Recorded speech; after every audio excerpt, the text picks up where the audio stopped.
ఎక్కడ ఉంటుంది, వీళ్ళు ఎక్కడి నుంచి ఈ వ్యవహారం నడిపిస్తూ ఉంటారు, వీళ్ళ డబ్బులు ఎక్కడి నుంచి వస్తూ ఉంటాయి, ఈ పార్టీ ఇచ్చేటువంటి అఫీషియల్ ఫండ్ కాకుండా పార్టీ ఎంత ఇస్తుంది మా అంటే 60 లక్షలు ఇస్తుంది. అవి కాకుండా ఒక్కొక్క ఎమ్మెల్యేకు మొన్న జరిగిన 2023 డిసెంబర్ జరిగిన ఎన్నికల్లో ఒక్కొక్క ఎమ్మెల్యేకు 10 కోట్ల నుంచి 20 కోట్ల రూపాయల ఫండ్ పంపించారు. ఆ బ్లాక్ ఏది డైరెక్ట్ అమౌంటే, క్యాషే. ఆ క్యాష్ సంబంధించిన వివరాలన్నీ కూడా వీళ్ళందరి దగ్గర ఉంటాయి. నవీన్ రావు దగ్గర మేజర్గా ఉంటుంది, సంతోష్ రావు దగ్గర మేజర్గా ఉంటుంది, పోచంపల్లి దగ్గర మేజర్గా ఉంటుంది. కేటీఆర్కి తెలుసు ఈ విషయం. కేటీఆర్ డైరెక్షన్లో వీళ్ళంతా జరుగుతూ ఉంటుంది. ఇదంతా కూడా కేసీఆర్కి తెలుసు. కేసీఆర్ మీద కూర్చొని కేటీఆర్కి ఆర్డర్ ఇస్తూ ఉంటే కేటీఆర్ ఇటు సంతోష్ రావుని, హరీష్ రావుని, పోచంపల్లిని, నవీన్ రావుని పెట్టుకొని పెద్ద ఎత్తున డబ్బులు పూల్ చేస్తూ ఉంటారు. ఈ వివరాలు ఏంటి అనేవి ఖచ్చితంగా పూర్తి స్థాయి సమాచారం కవిత దగ్గర ఉంది. తెలంగాణ రాష్ట్ర రాజకీయాల్లో కల్వకుంట్ల కుటుంబం మీద, వాళ్ళ రాజకీయ ఆధిపత్యం మీద ఈరోజు పెద్ద ఎత్తున ప్రకంపనలు ఏ విధంగా వస్తూ ఉన్నాయో మనందరం కూడా చూస్తూ ఉన్నాం. సొంత కుటుంబ సభ్యులే ఈరోజు గల్లలు పట్టుకొని కొట్లాడుకుంటటువంటి రోడ్ల మీదకి వచ్చి కొట్లాడుకున్న విషయం చాలా స్పష్టంగా బయటకు వస్తూ ఉంది. గత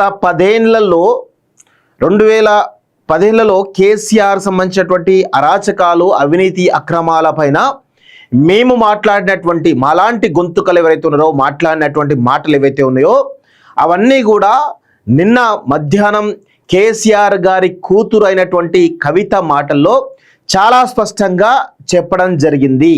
మేము గతంలో చెప్పినప్పుడు చాలామంది కూడా బీఆర్ఎస్ పార్టీ సంబంధించిన వాళ్ళు కొంతమంది కేసీఆర్ సింపథైజర్స్ ఉన్నారో మమ్మల్ని చాలా రకాలుగా విమర్శించే సందర్భాలు ఉన్నాయి.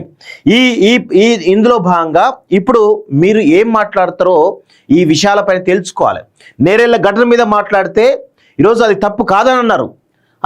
సంతోష్ రావు అవినీతి పైన కావచ్చు, సంతోష్ రావు చేస్తున్న గ్రీన్ ఇండియా ఛాలెంజ్ పైన కావచ్చు, హరీష్ రావు అక్రమాల అవినీతి పైన కావచ్చు, కేటీఆర్ అవినీతి పైన కావచ్చు, కేసీఆర్ యొక్క నియంతృత్వ పోకడల పైన కావచ్చు, మేము మాట్లాడినటువంటి ప్రతి అంశంని కూడా ఈరోజు కవిత గారు ఎండార్స్ చేసిరు.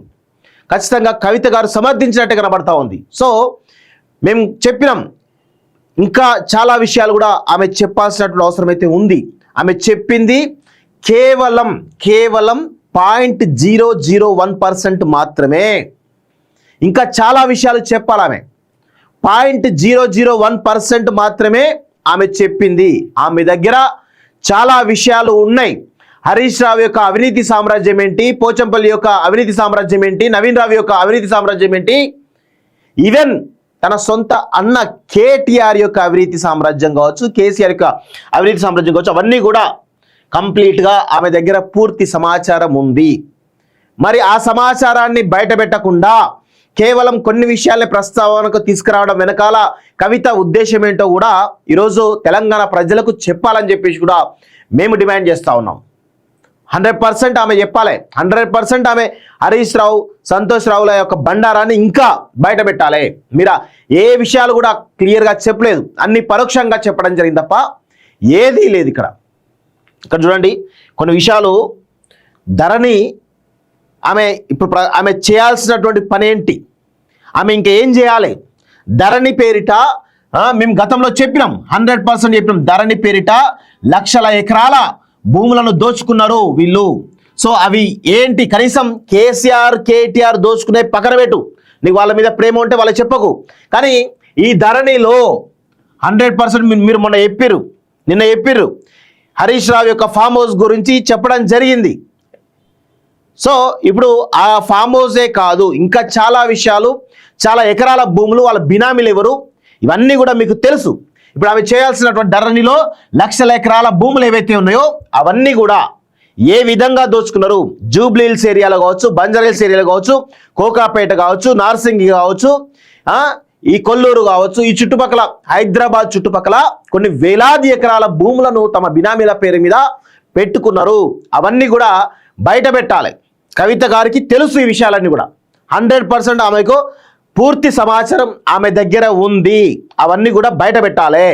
ఇంకొకటి, ఇక్కడ కాళేశ్వరం స్కామ్లో అవినీతి అన్నది కదా.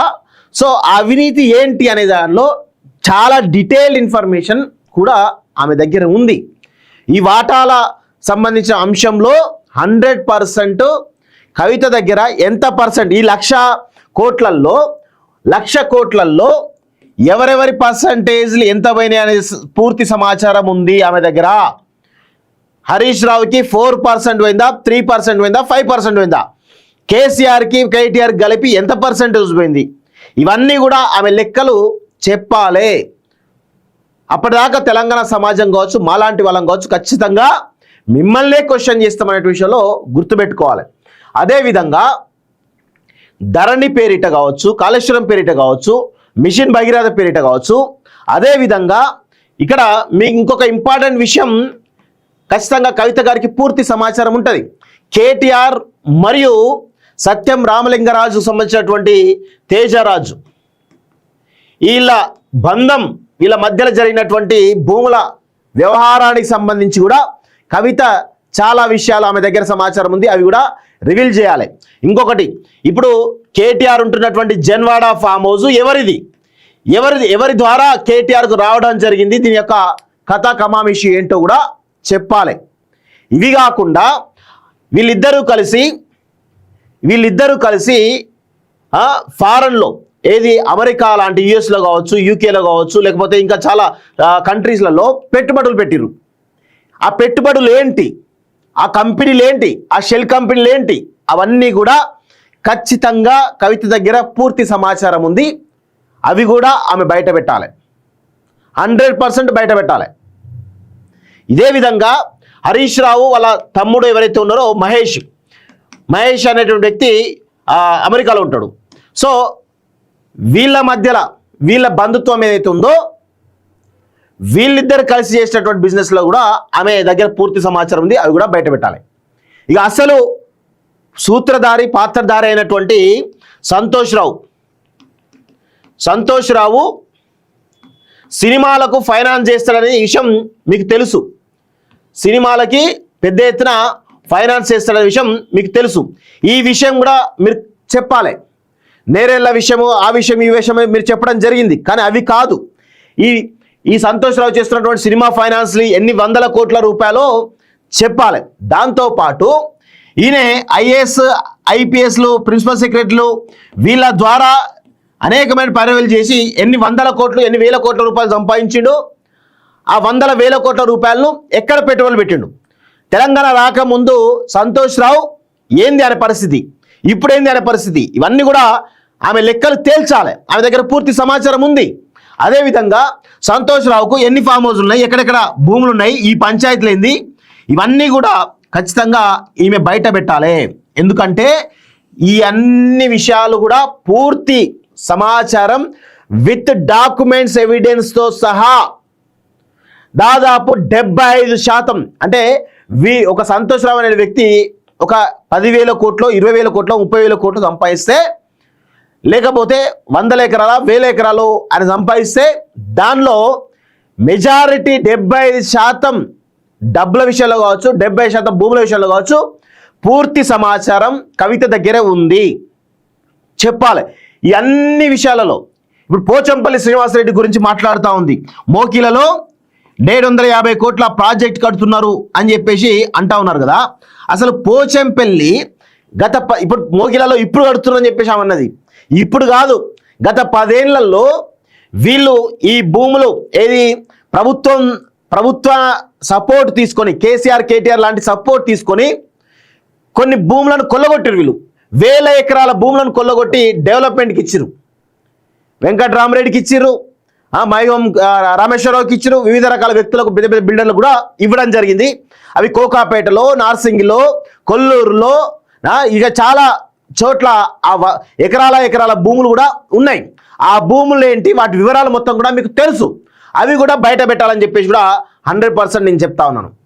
ఇక నవీన్ రావు విషయానికి వచ్చినట్లయితే, నవీన్ రావుకు సంబంధించినటువంటి ఈ ఫోన్ ట్యాపింగ్ విషయంలో నవీన్ రావు ప్రధానమైన సూత్రధారి. మీరు నిన్న కూడా చెప్పారు క్లియర్గా, నవీన్ రావును ఫోన్ ట్యాపింగ్ నుంచి తప్పించడం జరిగింది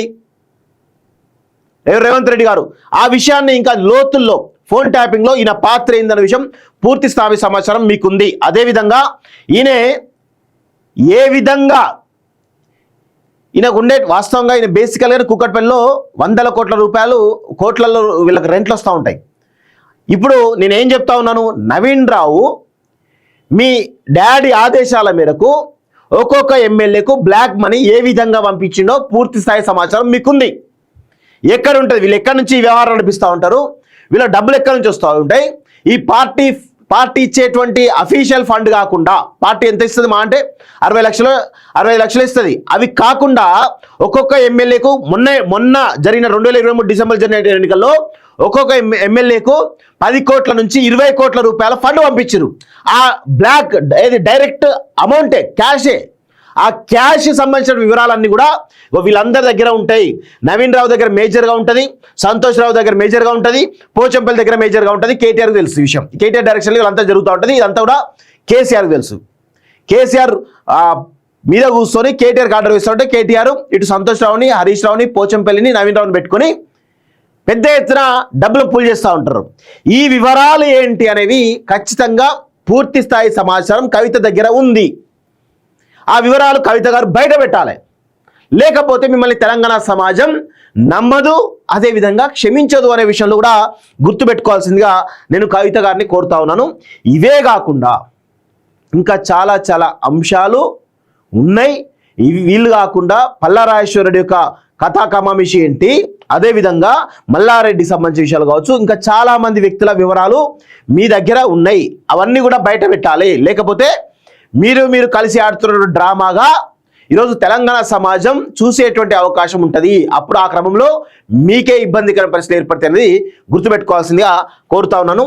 సో ఇదంతా కూడా మీకు అర్థమవుతుందిగా, క్లియర్గా చాలా విషయాలు కూడా ఆమె దగ్గర పూర్తి స్థాయి ఎవిడెన్స్తో సహా ఉంది. అదేవిధంగా ఆ ఎవిడెన్స్లను నేనేమంటా ఉన్నాను, ఆ ఎవిడెన్స్లను దర్యాప్తు సంస్థలకు ఇవ్వమందాం. మీరు చాలా రకాల ఆరోపణలు చేసిరు. ఆరోపణలు కాదు, మీకు చిత్తశుద్ధి ఉంటే సెంట్రల్ దర్యాప్తు సంస్థలు ఉన్నాయి, సిబిఐ కావచ్చు, ఈడీ కావచ్చు, ఇవి ఉన్నాయి. వీటికి మీరు కంప్లైంట్ చేయండి విత్ ఎవిడెన్స్తో సహా. అదేవిధంగా రాష్ట్రంలో ఏసీబీ ఉంది, విజిలెన్స్ ఉంది, సిబిసిఐడి ఉంది. ఈ దర్యాప్తు సంస్థలు ఏవైతున్నాయో వీటికి కూడా మీరు ఇవ్వండి. ఇన్ని ఉన్నాయి. మీకు కేంద్రం మీద నమ్మకం లేకపోతే రాష్ట్రంలో రేవంత్ రెడ్డి గారు ఖచ్చితంగా కేసీఆర్ వీళ్ళకి సంబంధించిన విషయాలు ఏవి వచ్చినా కానీ సీరియస్గా తీసుకుంటా ఉన్నాడు.